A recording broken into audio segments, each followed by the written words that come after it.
The topic will be the space-based economy, the practical implications. So I want to welcome, without further ado, Mrs. Secretary Catherine Austin Fitts. Thank you. It was fascinating. I was in the ladies' room and I heard Jay say, okay, we're about to begin. I thought, well, this is going to be interesting. Okay, so you know me, Miss Money. My topic is money. We're going to be talking about the space-based economy. And let me just describe what we're going to say. First, I want to thank the incredible people of Bastrop, Texas, and the greater Austin area. This is, for those of you who know me, I live in Tennessee, and I think the Heartland is getting really very competitive in America. But this is an area that brings together the most sophisticated technology in the world with great down-home America values. I was driving to the motel last night. I don't know if anybody said it. Did you see the Halloween parade? What a great community. And this is a fabulous facility, so I just want to give them a round of applause. Do you have a water?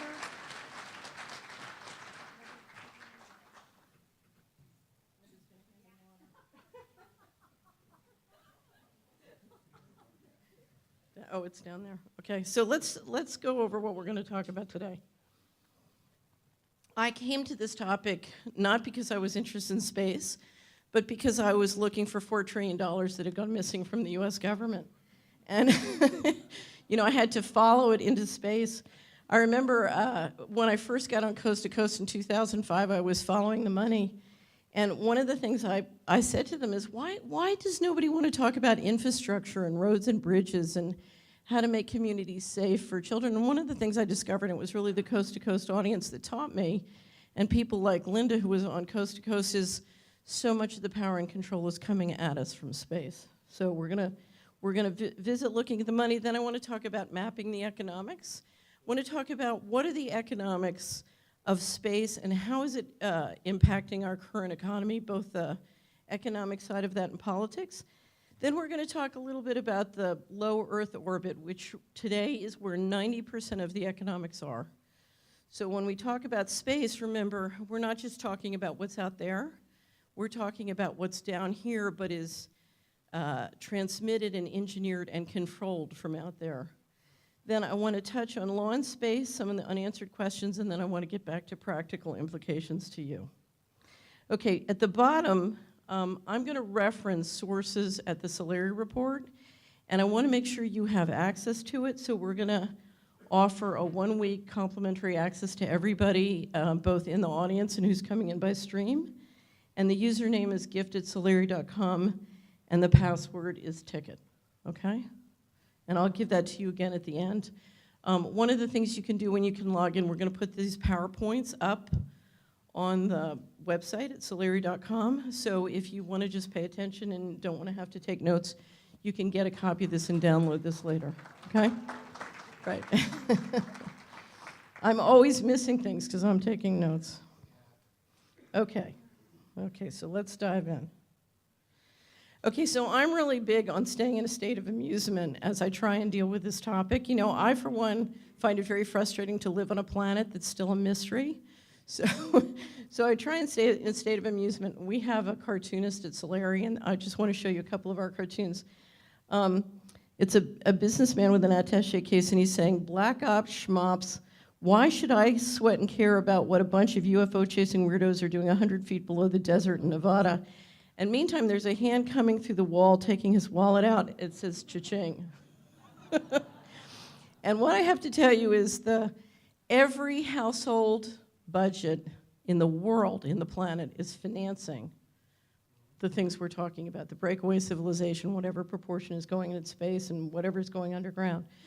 So you and I are financing this both with our taxes and the overt side and a lot more covertly. Okay, the OECD keeps track of what the overt government budgets are in the space area. Currently, last year we spent about $65 billion on official space programs. The largest by far was the United States. China and Russia are rising. United States is coming down a little bit. These are the figures for 2013. Okay? But, you know, you may think $65 billion is a lot of money, but compared to what's disappearing, it's not. Pentagon, so let's take a look. The day before 9/11, Secretary of Defense Donald Rumsfeld declared... Oh, and let me just say one thing before I go on. I showed this last year. This will be up on Solari.com. It's 7 minutes long, but it's very important that you get the enormity financially of what we're talking about. So I want to play it again this year. War, not on foreign terrorists. The adversary is closer to home. It's the Pentagon bureaucracy. He said money wasted by the military poses a serious threat. In fact, it could be said that it's a matter of life and death. Rumsfeld promised change, but the next day, the world changed. And in the rush to fund the war on terrorism, the war on waste seems to have been forgotten. My 03 budget calls for more than $48 billion in new defense spending. More money for the Pentagon when its own auditors admit the military cannot account for 25% of what it already spends. According to some estimates, we cannot track $2.3 trillion in transactions. 2.3 trillion with a T. That's $8,000 for every man, woman, and child in America. First question. My second question, Mr. Secretary, according to the Comptroller General of the United States, there are serious financial management problems at the Pentagon, to which Mr. Cooper alluded. Fiscal year 1999, 2.3 trillion missing. Fiscal year 2000, 1.1 trillion missing. And DOD is the #1 reason why the government can't balance its checkbook. The Pentagon has claimed year after year that the reason it can't account for the money is because its computers don't communicate with each other. My second question, Mr. Secretary, is who has the contracts today to make those systems communicate with each other? How long have they had those contracts? And how much have the taxpayers paid for them? Finally, Mr. Secretary, after the last hearing, I thought that my office was promised a written response to my question regarding the 4 war games on September 11th. I have not yet received that response, but would like for you to respond to the questions that I've put to you today, and then I do expect the written response to my previous question, hopefully by the end of the week. Question, please. The second question,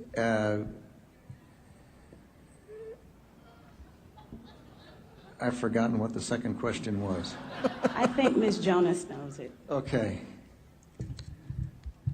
Thank you, Ms. McKinney. I appreciate the question. I appreciate your interest in our department's financial condition, and we are working very hard on that program. I've just come back recently. I understand that you're working hard on it, but my question was, who has the contract? How long have they had that contract? And how much money have we spent on it?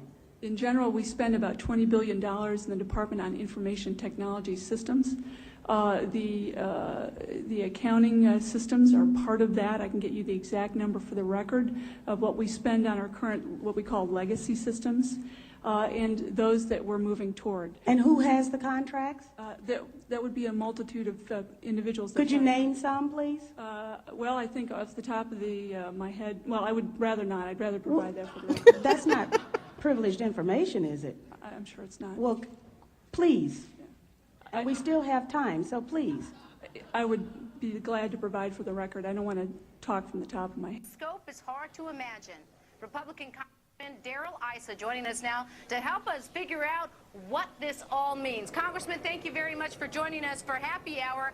I saw you quoted, you're using the analogy to the birth of Christ, that we wouldn't have spent as much money since his birth, that this big old bailout. Very interesting to come up with that. Well, it's even worse than that. It's if we spent $1 million a day every day since the birth of Christ, we wouldn't get to $1 trillion. And we're likely to lose far more than that. You know, having $23.7 trillion at risk basically is about 1.5 times all the money that every man, woman, and child in America produces. The entire gross domestic product's only about $17 trillion. So this is an amazing amount of money at risk. And it's okay to have it at risk in order to get America moving again. What's not okay is what we're going to hear from the special IG tomorrow, which is he's being locked out of any kind of oversight, reporting, transparency, all the things we were promised. He's missing, Ed, is this. We had a national tragedy, an economic disaster that took place barely a year ago. In the last 18 months of the Bush administration, America lost $12 trillion on its net worth. That's $40,000 for every man, woman, and child in this country, and I cannot think of a single person who's held responsible for that. Nobody in government, nobody on Wall Street, nobody nowhere. That's the fundamental problem right now. And if people on Wall Street are going to continue to get great bonuses in good times and in bad times, we can kiss this economy goodbye. It's not going to work. In capitalism, winners have to win and losers have to lose, and nobody's been held responsible for that enormous erosion. 20% of our accumulated wealth over the course of 2 centuries gone in 18 months. Nobody's been punished for that. That's the problem. So altogether, $26 trillion of bailouts just in those 2 categories, not including TARP, not including FDIC financing of U.S. institutions. $26 trillion, that's almost $100,000 for every man, woman, and child in America, all done by the Federal Reserve without any act of Congress authorizing it. All right, there's a lot of numbers thrown around here, and sometimes when you just hear it abstractly, 13 billion sounds like it's larger than 7 trillion. Which of all of these numbers, which outrages you the most and which should outrage the public the most? I think that we can all agree the trillions of dollars that were extended by the Federal Reserve to the banks in the form of corporate welfare. What they did is they took our money, the U.S. dollar, the fact that they control the currency, the fact that they have control of the money supply, and for the first time in history, and I'm talking about in the 100-year history of the Federal Reserve, they played favorites. They said, we'll give $100 trillion to this institution, $100 billion to this institution, another $100 billion to this institution, and so on down the line, when you and I couldn't even come close to accessing that kind of money on those terms. They lent out this money at 0.01% interest. 0.01% interest. Go try to get a loan like that from your bank. Bloomberg's report that there are trillions of dollars in off-balance sheets transactions that the Federal Reserve has entered into since last September. Are you familiar with those off-balance sheet transactions? You know, I think it may be important at this point, too, just to bring up a certain aspect related to our jurisdiction. And just to clarify perhaps some of my earlier comments, we are the Inspector General for the Board of Governors, and we have direct oversight over board programs and operations, and are also able to look at board-delegated functions to the reserve banks, as well as the board's oversight and supervision of the reserve banks. We do not have jurisdiction to directly go out and audit reserve bank activities. Okay, so let me just tell you what she just said. She just said it's not our business. Okay, so essentially, over the last 2 decades, my back-of-the-envelope estimate is approximately $40 trillion has been shifted out of both private households and out of the U.S. government and a variety of places. And the question is, where did it go? There's a big question mark on the planetary balance sheet. Now, let me give you a sense of how much $40 trillion is. $40 trillion invested in a very prudent, conservative way would generate enough income annually to run a global government. Okay, so it could have gone into an endowment, could have gone into space, it could have been going into the black budget, but this has been going on for a long time, and the accumulated capital we're talking about is the kind of capital that can field the many different things that have been we've been talking about today. You know, it's really funny when most people see a UFO, they think, you know, do aliens exist? And what I automatically think is, I wonder how much Boeing would charge to build that. And I wonder what their profit margins are, and how much, what are they trading, and what's their PE? Anyway, so there's a big question mark. And one of the hardest challenges of making sense of financial commentary today is we are getting a lot of financial commentary, both in the corporate media and the alternative media, that is pretending that that question mark doesn't exist. And obviously that is, you heard Joseph say it on the video that we made for the conference, but I'll say it again, that is a material omission. There is a big question mark, and you can't ignore that question mark. It's way too big. So I just have to close this section with one of my favorite cartoons that we ever did at Solari. You have, and I just have to, I always pick on Lockheed Martin because they are the #1 contractor in the US government in terms of total dollar contracts. They also run the information systems at the Department of Defense. So everyone knows that apparently except for the controller of the Department of Defense. But so we have a little UFO that says Lockheed Martian up at the top. And on one side it says, we convene this hearing to investigate the loss of $4 trillion the Department of Defense has somehow misplaced. Mr. Secretary, please pass out the DOD ledgers. And the DOD Secretary says, Mr. Chairman, wouldn't you know it, but it appears a UFO has abducted our accountant and all his files. Okay, so, but if you look at what's been happening in the equity markets over the last 20 years, it is very relevant to what we've been talking about. So Linda talked a lot, Jim Marrs talked a lot about the technology that's been re-engineered and reverse engineered out of the black budget and into these various companies who've been managing it. And they've been paid fantastic amounts of money. I talked last time about all the money they've been paid and sort of the contractual arrangements that facilitates this reverse engineering and the transfer out. But you'll notice from this chart, I chart 3 things. The NASDAQ, which includes a lot of the tech company stocks, so it's a good indicator of the tech sector. Then the S&P 500 is the lowest line, and then Lockheed Martin stock. And what you can see is the NASDAQ is significantly outperforming the broad indicator of the general corporate economy in the US, the S&P, and Lockheed Martin is outperforming even that. Okay, and that's with defense contracts, and the defense budget getting steadily cut over the last couple of years. So you wonder, when I said that 40 trillion is enough to create an endowment to do lots of things after that defense budget gets cut, it makes you wonder. Okay. When, as you know, after the bailouts, there was great effort to pass lots of laws that would make it much tougher for chief financial officers not to be held accountable for what was going on inside the company.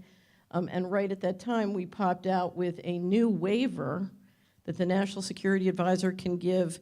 It's a waiver that will allow him to delegate to companies the ability to waive the compliance of SEC transparency rules. So now all these companies can do black budget projects, book the income, and just like Enron, it's a mystery where that income's really coming from. Okay, so I divide space up into 2 areas for purposes of discussing economics. The first is the low Earth orbit, and the low Earth orbit is about re-engineering, delivering, managing the flows related to resources primarily on Earth. Okay. And from an economic standpoint right now, that's where 90% of the economic action is. The other area is space exploration, so that's beyond. And it's profoundly different economics between the low Earth orbit and space exploration. So let me just read you a quote from Warren Buffett's 2008 shareholder letter at Berkshire Hathaway. The worst sort of business is one that grows rapidly, requires significant capital to engender the growth, and then earns little or no money. Think airlines. Here, a durable competitive advantage has proven elusive ever since the days of the Wright brothers. Indeed, if a far-sighted capitalist had been present at Kitty Hawk, he would have done his successors a huge favor by shooting Orville down. Now, what is he saying? What he's saying is that the airline industry, as of 2008, the investors were net at a loss position for the entire history of the airline industry. And to a certain extent, that's because the economic power of flight came not from providing the flight necessarily, but from the intelligence and the strategic advantage you got from being able to fly faster than the other guy. But it brings up the issue of the fact that exploration can be very risky, very expensive, and very harmful to a society. It's a big risk management issue to figure out, okay, how can we go out in space and do major exploration and handle the political and economic risks? And I flew over here from Edinburgh, and I was at the Scottish National Museum, and I'd forgotten about the Darien Project, and was reminded, and I thought, oh, that's perfect. That's a perfect example to use for space exploration. In the late 1600s, Scotland decided it wanted to be a world-class power, and so it financed the Darien Project, where it set up 2 colonies in Panama. It didn't work. They went bust, and it literally wiped out about 20 to 25% of the capital in Scotland at the time, and was one of the reasons that Scotland then folded into the UK in the early 1700s. You almost wonder if the British weren't using disaster capitalism to get their way with money in a way that they'd never been able to get their way on the battlefield. But it was a reminder throughout history, exploration has been very politically and economically risky. And so we're looking at sort of 2 economic spaces. One is the low Earth orbital platform, which is where the economics and the current cash flows are very compelling, and this other one where it's unbelievably expensive. Now, it's interesting because one of the things we've seen over the last couple of years is tremendous effort to get the American people and the global population excited about financing that really expensive part. Okay, so now if you look at the fashion magazines, right? Everything's about the moon and Mars and whatever. One of my favorite comments is, well, let's keep going. Space is suddenly full of celebrities. You know, so NASA announces water on Mars, and suddenly The Martian is biggest grossing movie that weekend, and you almost wonder, I wonder what Rupert Murdoch did to get them to do that. Anyway, he owns the company that was distributing the movie. But so space is full of celebrities. One of my great jokes about Mars is that in the first, I think it was the first 3 to 6 months of Obamacare, more people signed up for a one-way trip to Mars than signed up for Obamacare.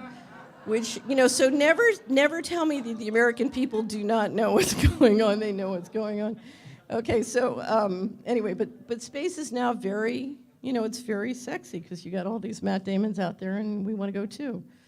And then finally, every community wants a spaceport. I drive around America a lot. You would not believe spaceports are popping up everywhere. And this is the spaceport in New Mexico. I think it's called the American Spaceport, but every community now wants them because space tourism and space is going to be a big, you know, it's sort of an economic deal. Finally, I worked in the first George H.W. Bush administration, and Bush had an expression about consolidating capital into, you know, tighter and righter hands. That's what he called it, tighter and righter hands.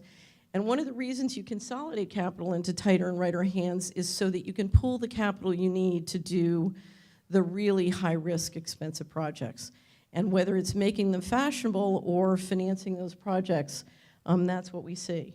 Now, part of it is not just that. There is a real push, and has been for several years now, to privatize a lot of the space effort and operations. Part of it is because if you look at the economics, not of the exploration part of the effort, but at the low Earth orbit, getting the cost of delivering payloads up into orbit way, way down is absolutely essential to being competitive in the 21st century.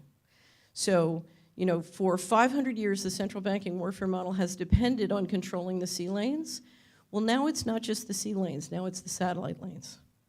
And so now you've got to control. Part of the problem with keeping the Bretton Woods system going is now you've not only got to police the sea lanes, you've got to police the satellite lanes as well. And we're coming into a period, I'll get into it in a second, we're coming into a period where there's about to be a big traffic jam, because thank you, Edward Snowden, now every country in the BRIC nations and beyond thinks that they need their own global GPS system and satellites and everything else. Okay, so you see Musk working on reusable rockets, and he talks about how essential that is to get to Mars. It's not Mars, it's essential to get that low Earth orbit really competitive. Okay, now, how do you build that kind of breakthrough productivity? I think one of the things that's happening is you have a whole world of new technology being transferred out of the lab at high speed. Robotics, 3D printing, breakthroughs in material sciences which are dazzling, the smart grid, Internet of Things, all of those kinds of things. And all of these things together are delivering not only rapid change, but dramatically improving productivity. And so you're seeing, I read one CEO estimated that 10 years ago, he could get a 5 times benefit from outsourcing manufacturing to China. Robotics and these other technologies had brought it down to 2.5. and he thought we were headed to something where we were going to be more competitive. Okay? So we're talking about building a domestic manufacturing infrastructure, not just here, but in other countries around the world, where they can break free a huge amount of industrial capacity to support the cost of going into space, okay? And one of the countries that has the most fantastic engineering talent and has talked a lot about this is Japan. So I just thought I'd use some examples from Japan. This was about, I think, 2 years ago in the Wall Street Journal. Japan's tech giants turned to outer space for growth, which means, you know, okay, we're about spend here, let's head on out. Okay, don't laugh. If we can get graphene down to a highly economic production, you in fact can build elevators into space, and it would be, if you could do that on an economic basis, it would be much cheaper to maintain things like the space station and other things going on in the low Earth orbit platform. And of course, the big question mark is energy. You know, if everybody's got a smartphone and a smart meter, can we collect up energy with solar or other means and deliver it from space? Okay. Okay, so a lot going on. As I said, the low Earth orbit is 90% of the economics, so I want to spend my time today on that and dive in a little bit deeper.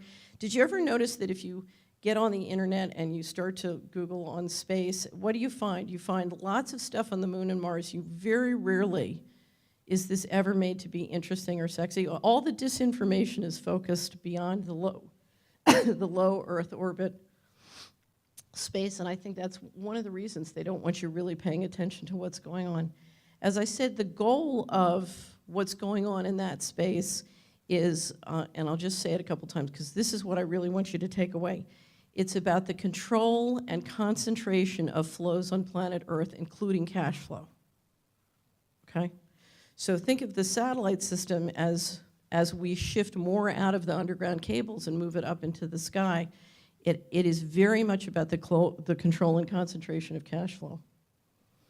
Okay, so there have been approximately 7,000 satellites launched to date. The Russians were the first with Sputnik. There are about 1,300 operational. Debris is a big and growing problem. The Union of Concerned Scientists estimate that the United States has almost more than a third of that, about 40% of that.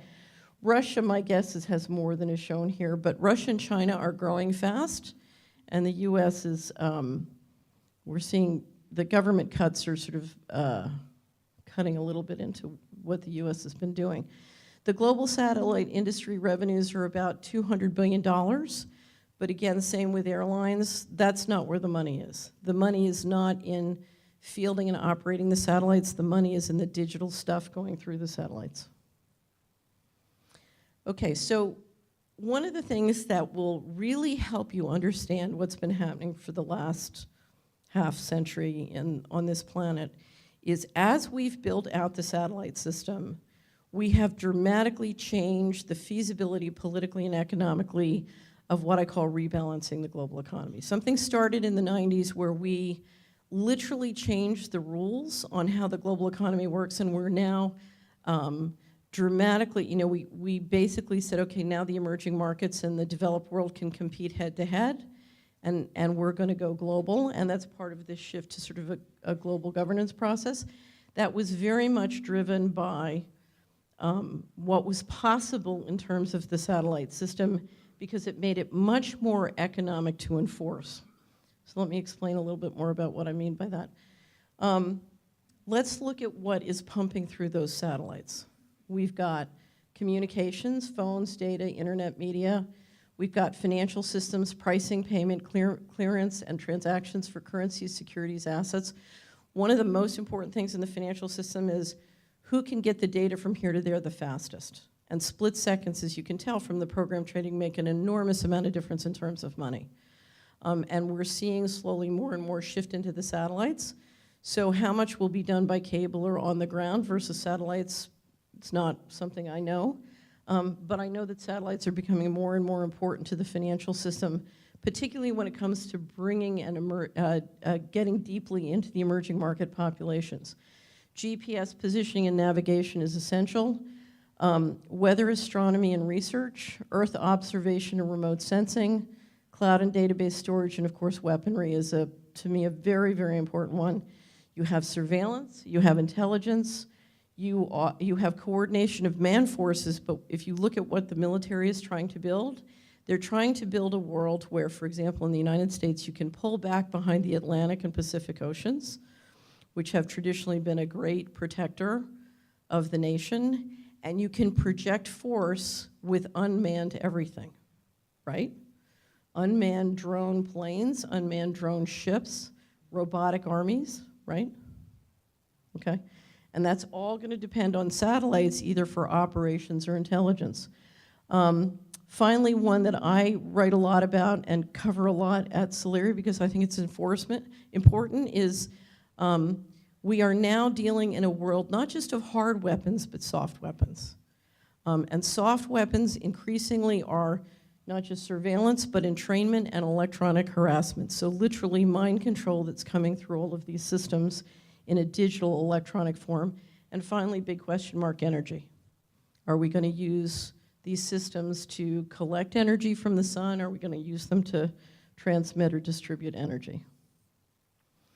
Okay, so in the, every year we have an annual wrap-up and then quarterly wrap-ups. In the 2010 wrap-up, I was trying to explain to people that the rebalancing of the global economy was very much a function of the technology that made it feasible. And I wrote, if you look at the competition for resources globally, the shift of investment eastward means that the military must enforce. Nobody puts money where they can't enforce. Let me say it again. Nobody puts money where they can't enforce. That means as the money moves globally, so must the military. It's simply the nature of the investment model. How is the military going to watch what's going on globally and enforce globally on an economic basis? That's the, I love Jay's presentation about the, what was it, Skynet? No, Skynet's the actual word, but the satellite system that he was describing in the James Bond movies. Okay.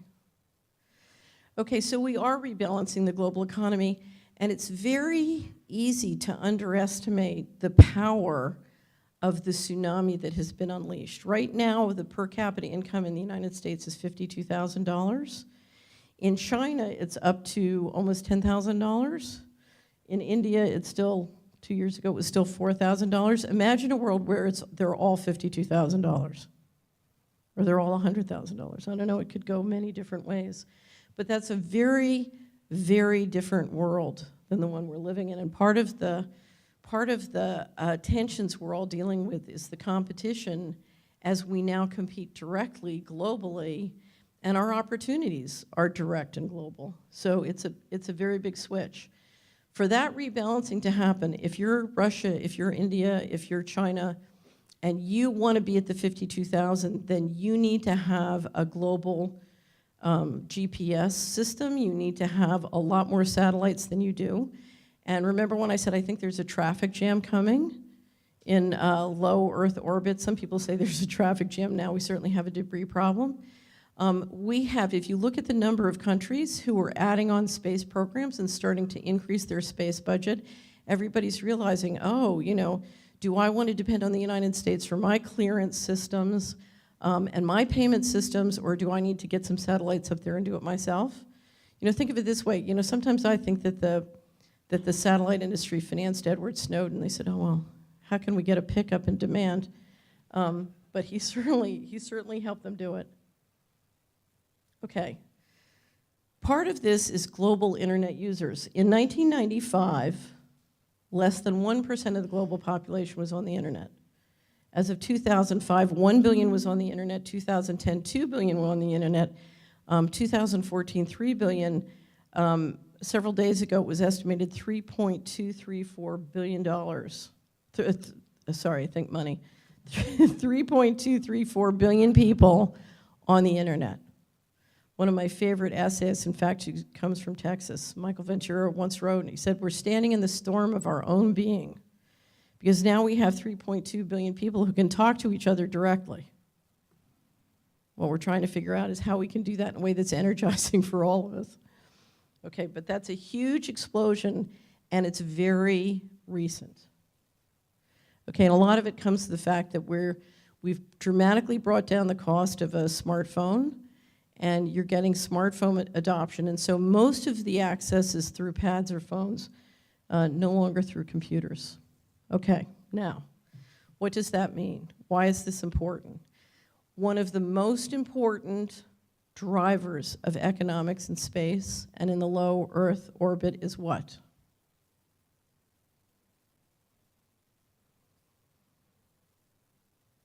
What's the most profitable thing to control on the planet? Fiat currency. Okay? One of the quotes I always use is, my quote is, Mr. Global doesn't care whether we call it dollars or wampum beads as long as it's digital. And that's because if you can field a global digital currency through low-cost payment systems, and we're not there yet, you need a lot more satellites, and you need a lot more sort of Apple Pay, Google Wallets, and PayPal and other products going into the emerging markets. If you look at our transaction costs in the Western and the developed world, there's no way the emerging and frontier markets can fund or bear that level of transaction costs. So one of the things they're trying to do is dramatically drive the transaction costs down to zero. And that requires satellites, and that requires digital systems and payment systems beyond what we have now. But this is, you know, if I was to look at the low Earth orbit and I would say, what is the biggest game going up there other than military? It's driving towards a fiat currency, and what's going to happen in terms of the design of the digital payment systems. Okay, we've all heard a lot about how much debt we have. Debt's exploded over the last 20 years. Coming into the bailouts, the developed world was very in debt, and then during the bailout period, we levered up the developing world. And so now you have about 40 countries that have more than 100% GDP in terms of debt, and that's considered sort of a tipping point. And you know, I have many financial commentators who always say, oh, it's the end of the world, it's never going to work, you know, this is terrible. Well, here's the reality. If you look at a lot of that debt, the people who issue that debt can pay that debt in currency that they can print. Okay, so one of Alan Greenspan's great quotes of the American government can't default.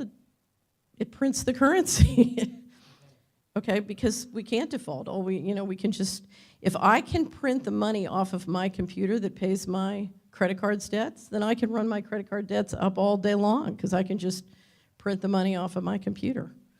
Okay, so one of the biggest issues is who can issue debt and who can get another country to accept their currency. And what you discover, a lot of it depends on what their military capacity is. And now their military capacity depends on what they have floating around in space. It's very interesting. If you look at the Chinese latest white paper on their military strategy for the next 5 years, what do they talk about? They talk about building a global GPS satellite system. Why? Because they want their currency to be adopted, and they want to build payment systems that go global. And part of it is you want your fiat currency to go global so you can afford the military expenditures you need to keep the currency going. It's all in the central banking warfare model.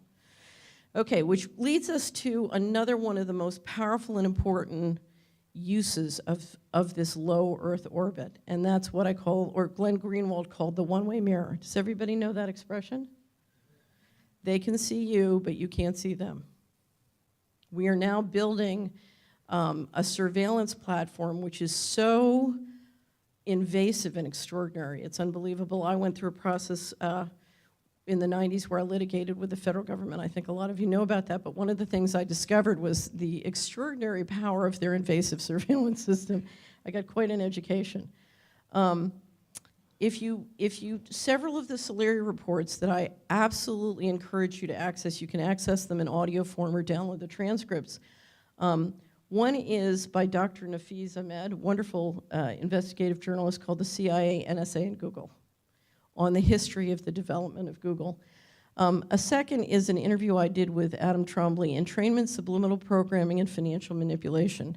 I think you cannot navigate the modern world unless you are very knowledgeable about entrainment and its application. Some people refer to it as mind control, But I think we're dealing with more than just propaganda these days. I think we're dealing with very sophisticated technology that's designed to literally change our mind and to act in ways which are not in our self-interest. I'm an investment advisor, that's my day job. And one of the reasons I did this audio seminar is I kept running into clients who were literally being tricked by this technology to do with something, to make investments that had a 100% chance of losing the money. And I couldn't get them to see logic even with math, and it was very frustrating. And I said, okay, we've got to confront this as a real issue. And then finally, soft weapons. I did a discussion with Charles Hugh Smith about the extent to which this kind of technology is being used to engineer political developments both in this country and around the world. Okay, so as those of you who know me, where's Joseph Farrell? Where's Joe? Is Joseph here? Okay. Joseph knows I have a real thing about the women's thing. And if you want to know more about it, I wrote a series this year called Promoting Women. There is an incredible effort by the leadership of the United States to promote women. It's part of why they're running Clinton for president on the Democratic side. And for a long time, I was trying to figure out, what is this about? What is this about? There's a great interview from a guy from US Trust the other day in Business Intelligence, and I said, oh, that's what it's about. What he was saying was, the global female population has a GNP which is bigger than China. Okay? So the US plus the global female population, which is truly suboptimized, there's a lot of opportunities to increase that, that income with new technology. So the US plus the global female population pulls the rug out from under China. Wouldn't surprise me if this strategy contributed to the Chinese just canceling the one-child-only policy. They don't want to get out-politicked on this one. Right.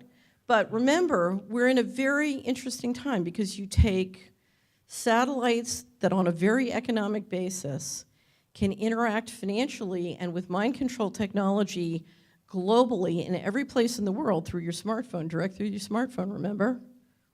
And what you're talking about is the ability to tender for a global population through their smartphone.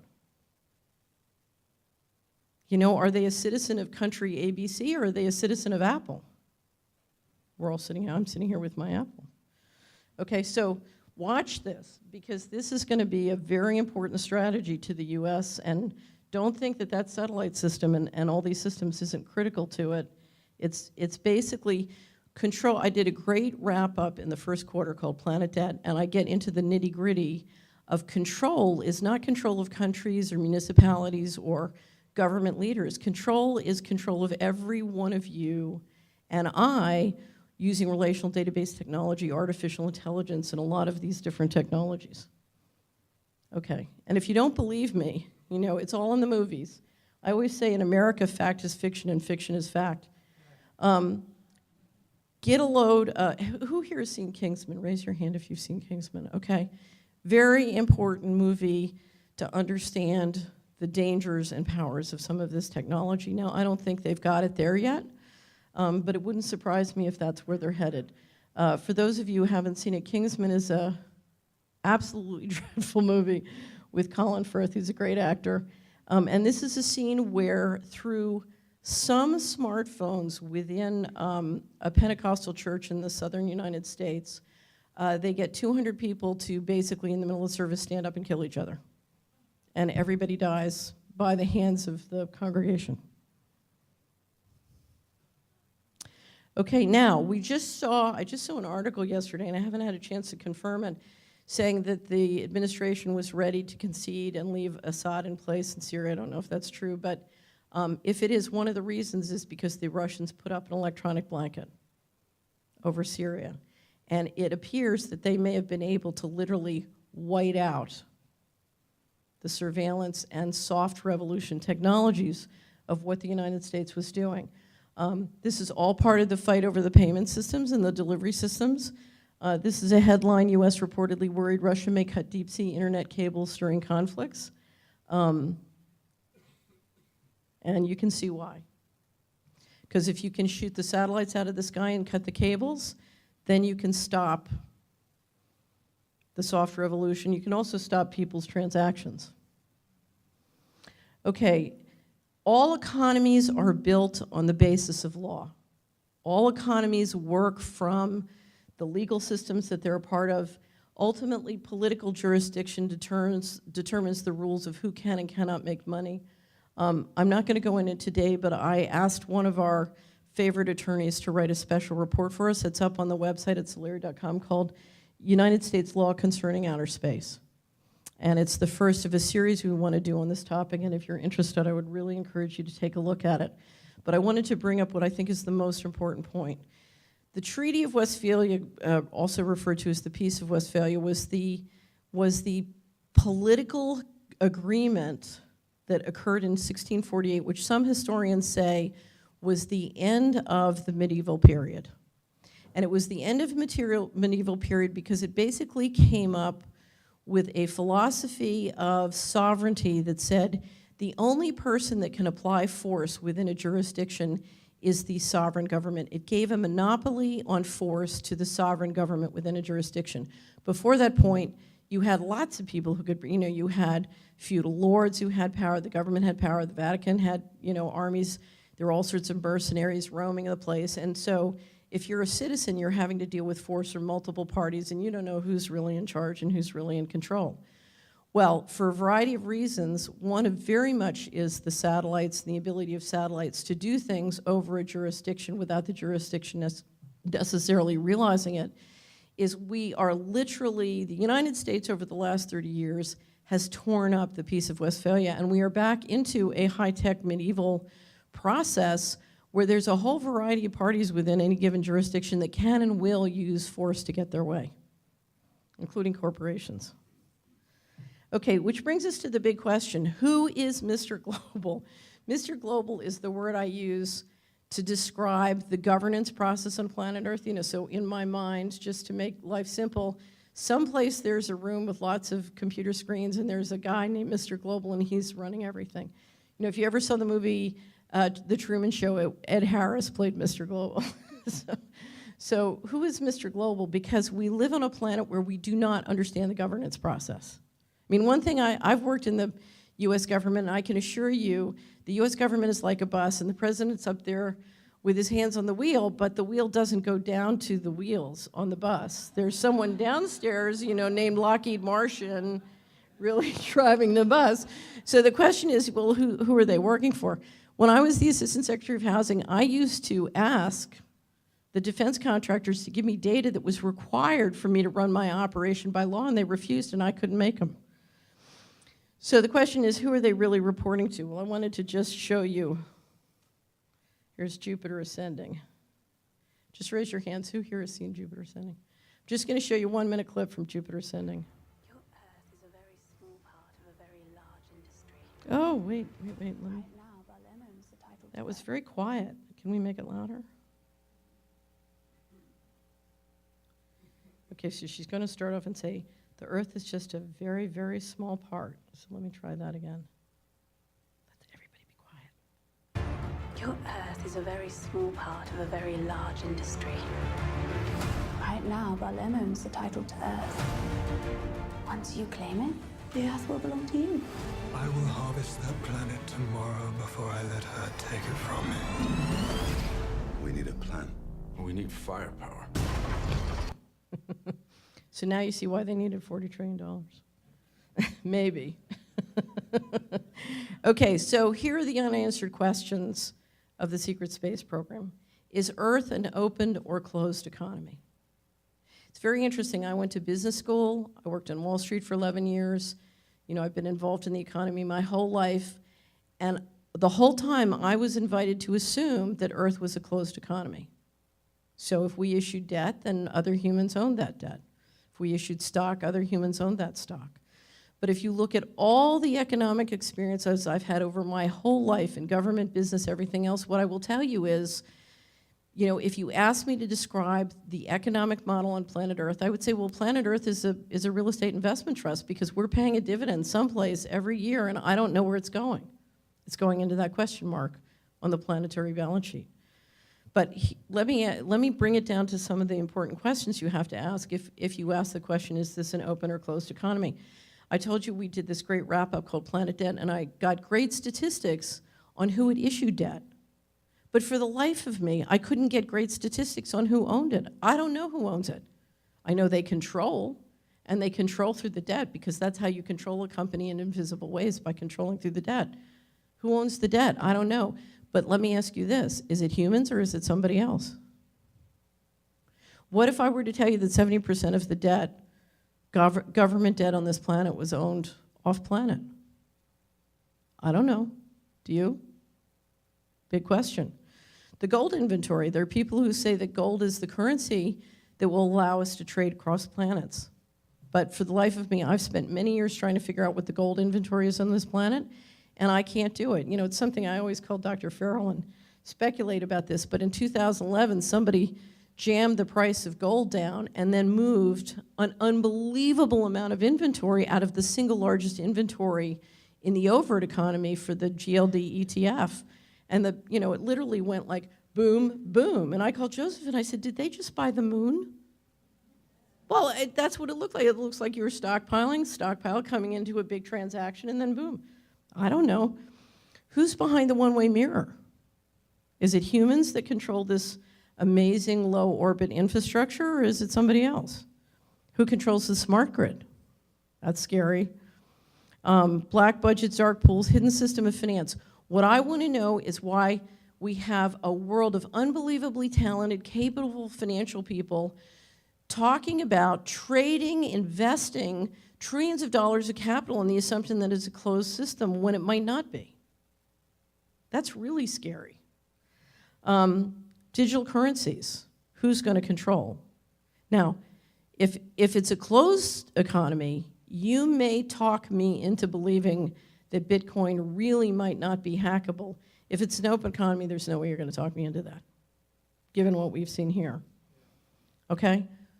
Another very important question is, what are the economic costs of disinformation? Because I have to tell you, I have a thing called shadow work, and if you're interested, go read the article at Solari.com after you log in on shadow work.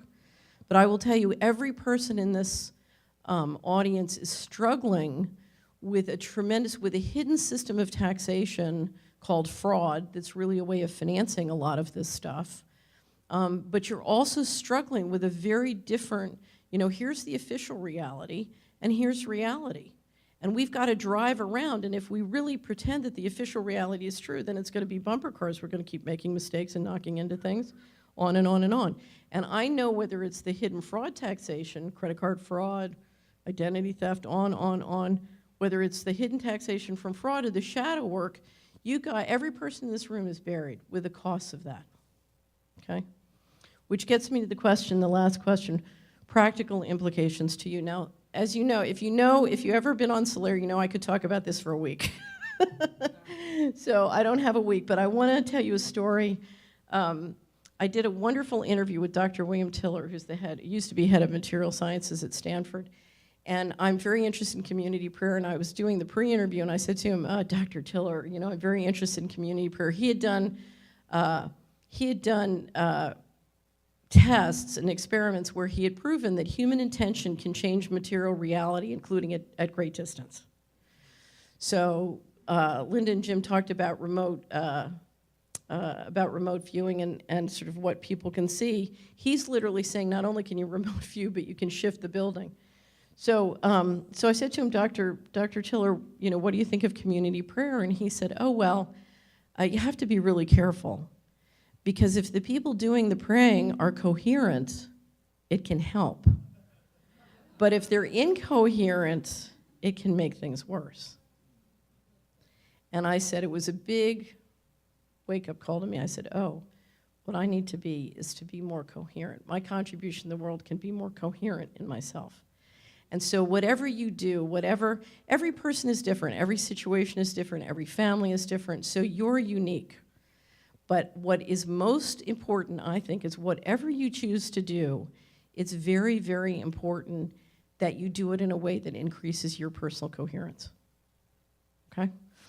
Number two, we're all going to have to navigate a world where the official reality is different than reality for many different reasons. And you know, the reality is some of us want to enjoy our lives, and some of us just want to understand where we are. You know, I think most of the people who are here today are here because they want to understand, but not everybody does. They just want to enjoy. So we have to find ways of navigating which help us avoid the hidden taxation, avoid the shadow work, but we can have an energizing life living and working with people who just want to enjoy their life and don't really want to know. The one of the things that is the most important to me is I spend a great deal of time battling with people who have become victims of what I call fear porn. The economy is going to collapse, the economy is going to collapse, the economy is going to collapse. Well, a great deal of productivity is being broken free from the economy to go do these things. And we're seeing very dramatic shifts that can be very scary, and certainly certain parts of the economy are collapsing, or they're being collapsed. But we're also seeing $40 trillion reinvested in areas that are growing like gangbusters. I mean, go to Austin, go to Silicon Valley. It's growing like gangbusters. And it's very important that we be prepared to shift, because those changes are going to accelerate both as more and more of this technology comes out of the lab and that rebalancing of the global economy. So the one thing I would really stress to everybody here, look at your income, look at your assets, look at your knowledge, and say, okay, I call it the shift from global 2.0, which is an industrial economy, to global 3.0, which is a networked economy. How can I start to learn and work and generate income, because that's the direction it's going to go. And it's going and it's accelerating. I did a third quarter report in 2014 where I broke down the different areas that I think in global 3.0 are growing. There's a wonderful, wonderful friend and ally here, and who brought one of their family members who just graduated from school. I said, oh, what was your degree in? And he said, engineering. I said, perfect. Okay, so ladies and gentlemen, 1 week access to the Solari report, gift at solari.com/ticket. You can download as much as you want. If you have any problems downloading, just send an email to customerservice@solari.com. Once you log in, you can post questions for me, either at subscriber input or on any particular commentary. And I would encourage you, if you have questions from this presentation, let me know. And this PowerPoint will be up on the top commentary on the website, so you can have that too. Let me just say again, it is such a privilege and a pleasure and an opportunity for me and all the speakers to speak here today. You make it possible for us to do what we do. We love what we do, and we love sort of being engaged with you in this search of trying to figure out what is going on inside this puzzle palace we live in. And you know, one of the great benefits of coming together like this, both here in Texas and on the global stream that's reaching out all over the world, is it makes it really possible to take big leaps forward. We took big leaps forward last year. I can already tell from where we are now, you know, at least I'm taking a big leap forward. I don't know, are you taking a big leap forward? Yeah. And that's possible because we have an unbelievable team of people with extraordinary integrity who've done this year after year after year, both for Secret Space Program and Global Energy, Breakthrough Energy. So I just want to say thank you again to Jeroen van Straten and Maddie and Robert and their team. Would you guys just stand up and just take a bow? Oh, they don't like to stand up. Ladies and gentlemen, thank you very much. Something good is going to happen to you today.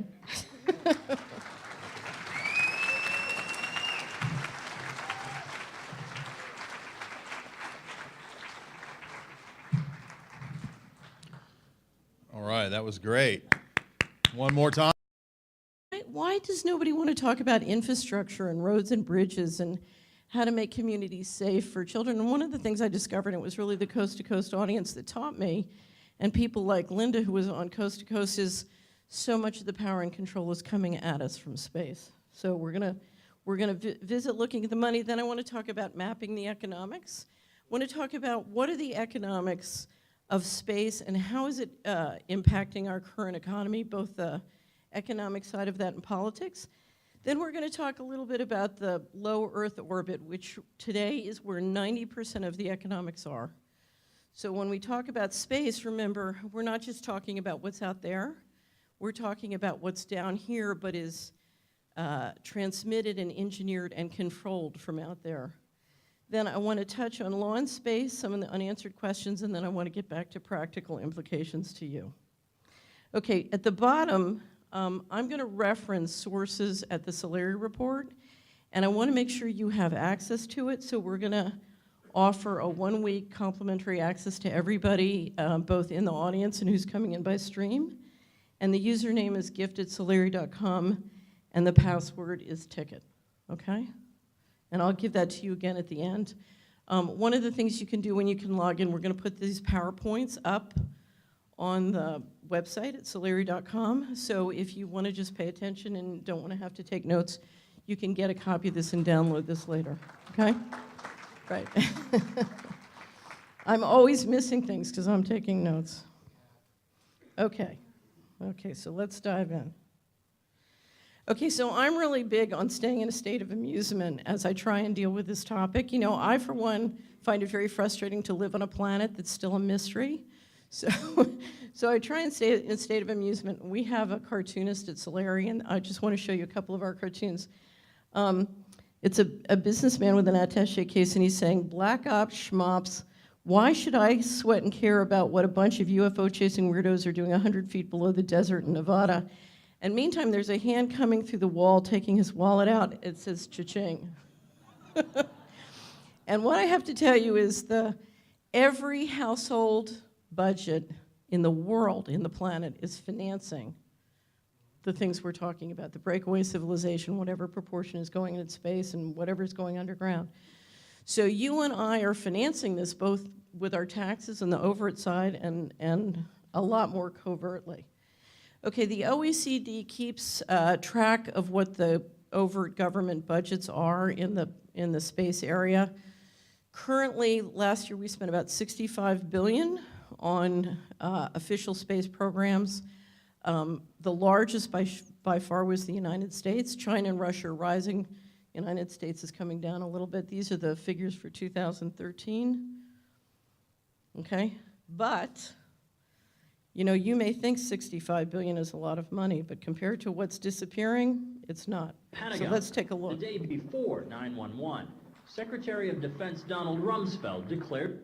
Oh, and let me just say one thing before I go on. I showed this last year. This will be up on Solari.com. It's 7 minutes long, but it's very important that you get the enormity financially of what we're talking about. So I want to play it again this year. War, not on foreign terrorists. The adversary is closer to home. It's the Pentagon bureaucracy. He said money wasted by the military. The topic will be the space-based economy, the practical implications. So I want to welcome, without further ado, Mrs. Secretary Catherine Austin Fitts. Thank you. It was fascinating. I was in the ladies' room and I heard Jay say, "Okay, we're about to begin." I thought, well, this is going to be interesting. Okay, so you know me, Miss Money. My topic is money. We're going to be talking about the space-based economy. And let me just describe what we're going to say. First, I want to thank the incredible people of Bastrop, Texas, and the greater Austin area. This is, for those of you who know me, I live in Tennessee, and I think the Heartland is getting really very competitive in America. But this is an area that brings together the most sophisticated technology in the world with great down-home America values. I was driving to the motel last night. I don't know if anybody said it. Did you see the Halloween parade? What a great community. And this is a fabulous facility, so I just want to give them a round of applause. Do you have a water?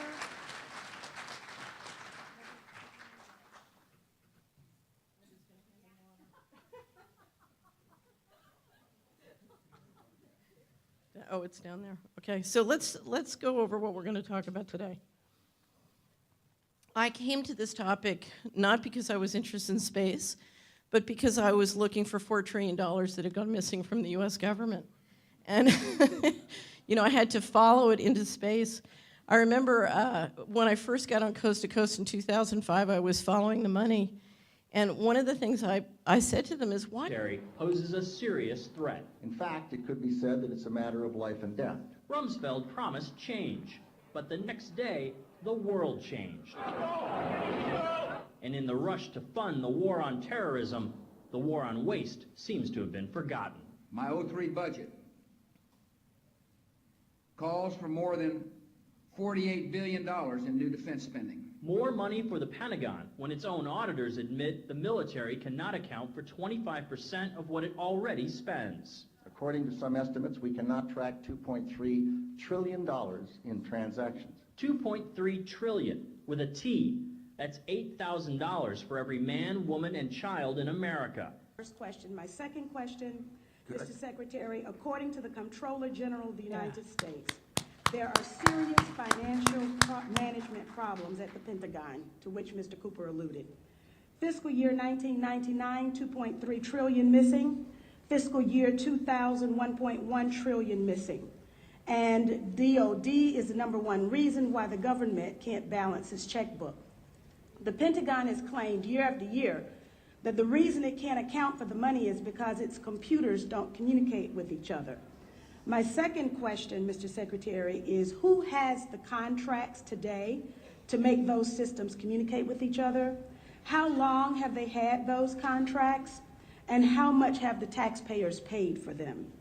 Finally, Mr. Secretary, after the last hearing, I thought that my office was promised a written response to my question regarding the 4 war games on September 11th. I have not yet received that response, but would like for you to respond to the questions that I've put to you today, and then I do expect the written response to my previous question, hopefully by the end of the week. Question, please. The second question,